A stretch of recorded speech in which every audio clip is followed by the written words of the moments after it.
In 1440 the printing press was invented, and during that time the church in Europe, which was Catholic Church, the Pope and everything, owned a third of the land. Apparently it still owns about 177 million acres globally. So still a very powerful organisation, but at that time it was ruling kings and queens. It was selling passes into heaven for not a great deal of money, half an average labourer's yearly wages, and that guaranteed you heaven, selling heaven. Martin Luther, 500 years ago this year, 1517, he nailed a list of questions to the Catholic Church, and it started the Reformation. Split nations from the church. 1534 Luther translated the Bible, and because the printing press was around, people started being able to read what the Bible said, because up to that point it had always been in Latin, and they'd have had to listen to what the priest had told them. So now the people are reading their own version of the Bible and making their own interpretations out of it, and this, with the Reformation, made splits. Now Henry VIII split with Rome in the same year as the Bible were printed, but he wasn't the first monarch to split from Rome. Others had done it as well. Previously in Poland, I think it was. And over time this had many wars between Protestants and the Catholics. Well, you see, the Protestant kings and the barons, they were stealing the land off the church, building a nation out of it. That's what happened with Henry VIII. That's why the Queen is the biggest landowner in Britain even today. The end of these wars in Europe culminated in the 30-Year War, which was a battle between Catholics and Protestant armies, and it was particularly hideous. A pre-industrial genocides on both sides. By the end of it, Catholic France was fighting on the side with Protestant Sweden and Protestant Poland, because they wanted to keep the Germans under control. Now, basically speaking, the 30-Year War was the end of the Protestant Catholic wars. We learnt just about, fuck it, we'll just have to get on with each other. Like, we can't go around killing each other just because we pray a slightly different way to the same bloody God. 30-Year War was 1618 to 1648.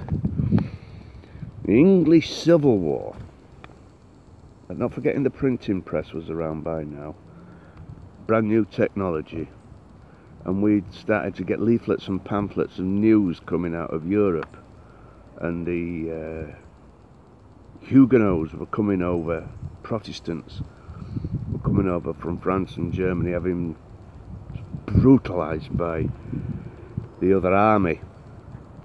It had gone, I think, long past just between Catholics and Protestants, and after 30 years of war, both sides were just brutal. And the English Protestants were worried, scared, because what they were hearing, whether it was fake news or real news, I don't know, but the king was censoring the news. The Archbishop of Canterbury at the time was chief censor, and he was cutting the ears off people who were out leafleting, pamphleting.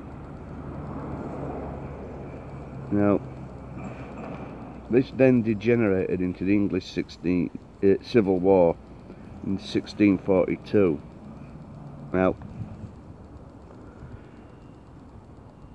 that also was a bloody war. It cost us more people than the First World War did.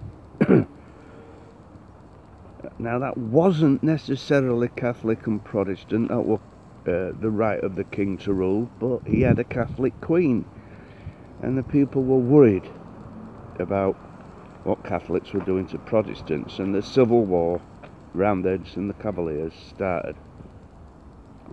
Split families straight down the middle, split religions. And at the start of it, there were only 4 people in the country who knew how to lay a cannon. We've been at peace for 100 years. And for 9 years we go around romping around the countryside, killing each other. King James comes to the throne, Catholic king, people are still not happy. William of Orange comes over, glorious revolution, 1688, we end up with the Bill of Rights. 1690 there's the Battle of the Boyne with the Catholic uprising trying to put King James back on the throne.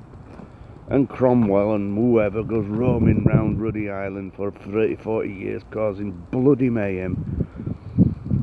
And you might think that's ancient history, but it's not. I bumped into it earlier this year in Belfast at the peace line. One side of that line was all pro-Palestinian, Nelson Mandela. The other side was all Second World War, Israel badges. And we were all stood there trying to get pictures taken. And I asked this young lad, I said, will you take a picture of us all? He said, why would I do that? I'm a Catholic.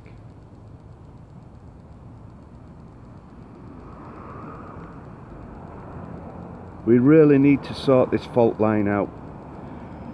Identity politics is going to destroy our nation. We need to unite behind one banner. This young boy was a Catholic. He was a boy. Was he left or right-handed? Was he good at football? Was he good in bed? Was he gay? Was he good at maths? Was he... I don't know.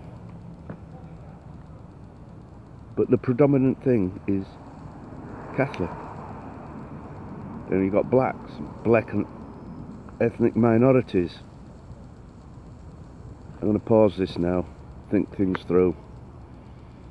We really need to come to some conclusions, people, because the Reformation could still weaken us in our battle against Islam.